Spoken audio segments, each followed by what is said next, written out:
Selamat pagi Bapak Ibu Saudara terkasih dalam Tuhan Yesus. Kembali saya menyapa pagi ini melalui firman Tuhan dengan tema kebenaran Tuhan. 2 Korintus 5 ayat 19 berbunyi demikian. Sebab Allah mendamaikan dunia dengan dirinya oleh Kristus dengan tidak memperhitungkan pelanggaran mereka. Ia telah mempercayakan berita pendamaian itu kepada kami. Bapak Ibu Saudara, kita hidup di zaman ketika banyak orang benar-benar menolak kebenaran Tuhan. Mereka mengolok-olok Alkitab dan mereka juga percaya bahwa kebenaran yang ada dalam Alkitab sudah ketinggalan zaman. Mereka mencemooh gereja dan menolak untuk mendengarkan ketika Injil disampaikan kepada mereka. Menghadapi penolakan seperti itu, beberapa gereja telah memilih untuk mengubah pesan kebenaran mereka, seolah-olah beradaptasi dengan situasi zaman yang ada dan berharap untuk lebih diterima oleh zaman ini. Akibatnya, mereka tidak lagi menyatakan kebenaran. Sebenarnya respon orang lain tentang pesan kebenaran yang kita berikan tersebut bukanlah tanggung jawab kita. Tugas kita adalah menyatakan dengan setia apa yang telah Tuhan katakan, bukan menyampaikan pesan kebenaran pribadi kita. Tetapi pesan kebenaran yang Tuhan percayakan kepada kita untuk disampaikan.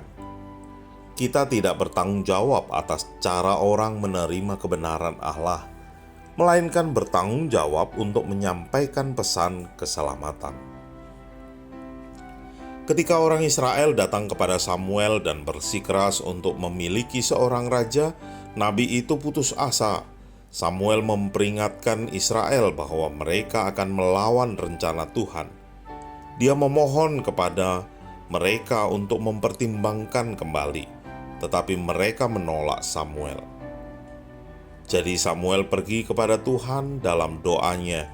Dia merasa seperti telah gagal. Dalam 1 Samuel 8 ayat 7 berbunyi demikian. Dan Tuhan berfirman kepada Samuel, dengarkanlah suara orang-orang dalam semua yang mereka katakan kepadamu, karena mereka tidak menolakmu tetapi mereka menolak aku, sehingga aku tidak akan memerintah mereka. Apakah ada orang yang percaya Injil atau tidak? Tugas kita adalah mengatakan kebenaran Tuhan dengan jelas dan memanggil dunia untuk bertobat. Hasil dari itu sepenuhnya di tangan Tuhan. Ketika orang dunia menolak mendengar kebenaran yang kita sampaikan berdasarkan firman Tuhan, berarti mereka sebenarnya sedang menolak Tuhan kita.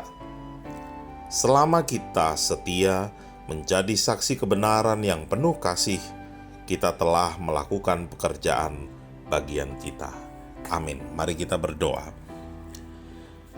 Kami memuji kebesaran-Mu Bapa atas setiap perkara yang boleh terjadi dalam hidup kami, bahkan anugerah yang Tuhan berikan bagi kami sehingga kami boleh diselamatkan. Dan kebenaran firman Tuhan pada pagi hari ini mengingatkan kami untuk kami boleh mengatakan kebenaran Tuhan kepada banyak orang dengan tidak ragu-ragu, dengan jelas, karena itu semua pasti dalam penyertaan Tuhan.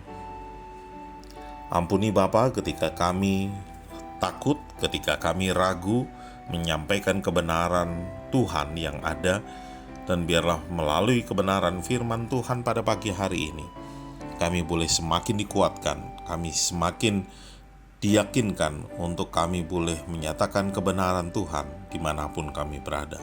Terpuji nama-Mu, kami menyerahkan hidup kami, menyerahkan setiap tugas tanggung jawab kami sepanjang hari ini yang menjadi keluh kesah kami, kekhawatiran kami, ketakutan kami akan hadapi bersama dengan Tuhan.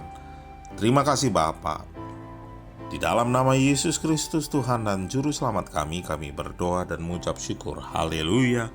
Amin. Selamat pagi, selamat beraktivitas, dan tetap semangat. Tuhan Yesus memberkati kita semua. Shalom. Jangan menyerah, Dia kemenangan.